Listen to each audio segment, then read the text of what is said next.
Hello and welcome to another episode of Video Marketing Success. I'm Simon Speicherman, your host, and today we're asking the question, how long should your video be? How long should your video be? That's kind of like asking how long is a piece of string? Well, it depends on what you're using the string for. A good place to start, though, is to ask yourself, how valuable is this content to your audience? The more valuable the content, typically, the longer the video can be.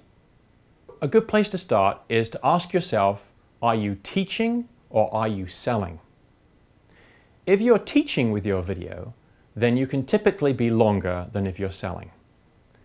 So for example, educational videos can often be in the 2 to 10 minute range, with 3 to 5 minutes being the sweet spot. The question to ask though is, how valuable is the information to your audience?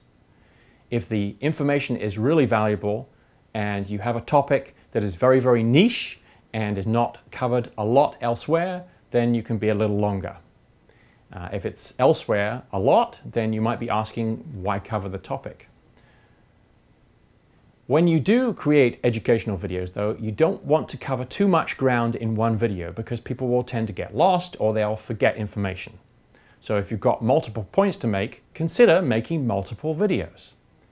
At the same time, don't make the mistake of covering too little ground so that when people are done watching the video, they don't feel like they've learned anything.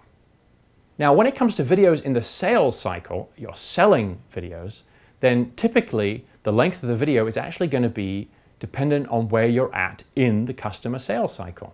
So at the top of the sales cycle, they don't know who you are and you're interrupting their experience with something like a commercial.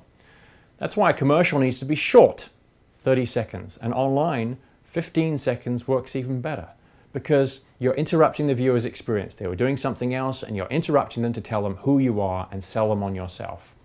So it really does need to be short, and it also needs to be really, really engaging. Now, if you go a little lower in the sales cycle, you come to the homepage video, you can afford to be a little longer at this point. 60 to 90 seconds seems to be the sweet spot for homepage videos. The reason for this is that people are coming to your homepage with a question they want to know the answer to, and that is, why do business with you? Why do business with your company? And so you've got that time to answer that question, and they're going to be a little more engaged than with a commercial. So you can take 60 to 90 seconds. We do find though that after 90 seconds, especially after 2 minutes, you'll see major drop-off in your analytics. So it should be enough time to give those benefits and reasons for doing business with you. Now, as you get a little further down in the sales cycle and they go further and deeper into your website, you can do things like a product demonstration video or a sales video or a video where you're showing all the features and benefits of your product, or maybe a case study video where you're sharing how you've helped people with your product. Those videos can be a little longer, 3 or 4 minutes typically works. Of course, your analytics program is your friend, and with these videos especially, you're going to want to look at the analytics, see where the drop-off comes in, and then maybe go back and make some re-editing if you need to. So there you have it, a short guide to video length. Now go out there and grab your audience.